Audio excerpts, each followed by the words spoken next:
Éric Didia Yao Constant, une voix fondatrice de la radiophonie ivoirienne s'éteint. Le décès d'Éric Didia Yao Constant, survenu le 6 juin 2025 à l'âge de 64 ans, marque la fin d'une époque dans l'histoire des médias ivoiriens. Réputé pour sa verve, sa voix inimitable et son rôle dans la popularisation de la musique congolaise à la radio, Didia a façonné un style d'animation unique, à la croisée de la performance, du journalisme culturel et de l'art oratoire populaire. Né le 5 octobre 1960, il émerge dans les années 1990 comme l'un des animateurs les plus influents de la bande FM à Abidjan.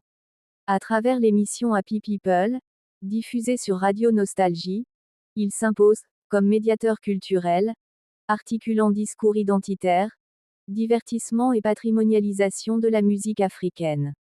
Son ton décomplexé et son humour volontiers irrévérencieux, mais finement maîtrisé, témoignent d'une capacité à créer une relation intime avec l'auditeur, dans une dynamique participative avant l'heure. Didia ne se limite pas au seul médium radiophonique. Son passage par Ivoire FM, puis Live TV, confirme sa polyvalence médiatique et sa capacité d'adaptation à l'évolution des formats audiovisuels. Il y développe une rhétorique visuelle et discursive reconnaissable, tout en entretenant un rapport assumé à la provocation et à l'esthétique populaire. Son rôle dans Live Talk, émission à succès, en fait une figure de référence pour toute une génération de jeunes communicants. Hors du champ médiatique, Éric Didia cultivait une pratique artistique plus discrète. Diplômé de l'École des Arts Modernes de Paris, il se définissait comme designer et peintre, revendiquant une sensibilité créative nourrie par sa formation en architecture intérieure et art visuel.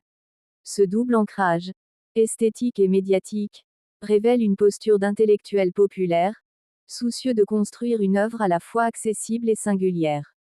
Sa trajectoire incarne un tournant important dans l'histoire des industries culturelles ivoiriennes.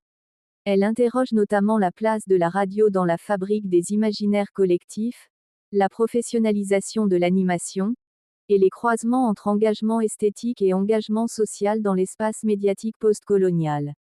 La disparition d'Éric Didia constitue une perte pour le patrimoine radiophonique national. Son style, à la fois narratif, lyrique et incisif, reste inscrit dans les mémoires comme celui d'un conteur-batteur, un communicateur qui racontait la société tout en la bousculant. Qu'il repose en paix. Quelques images de la veillée artistique de Éric Didia à K. Aroro. À première vue, certains ont été surpris, presque choqués, que cela ressemble davantage à une fête qu'à une veillée. Mais ceux qui ont réellement connu Monsieur Roro savent qu'il était un homme qui aimait savourer la vie, la croquer à pleines dents, avec une énergie contagieuse et une joie de vivre débordante. Alors peut-être que ceux qui se sont rassemblés n'ont pas voulu pleurer sa mort, mais plutôt célébrer la lumière qu'il a été. Moi, je choisis de comprendre ce moment sous cet angle, celui d'un hommage vibrant à un homme qui n'a jamais cessé de faire de chaque instant une fête. Et si c'était sa volonté, cet hoquet forme main en prière peau légèrement mate.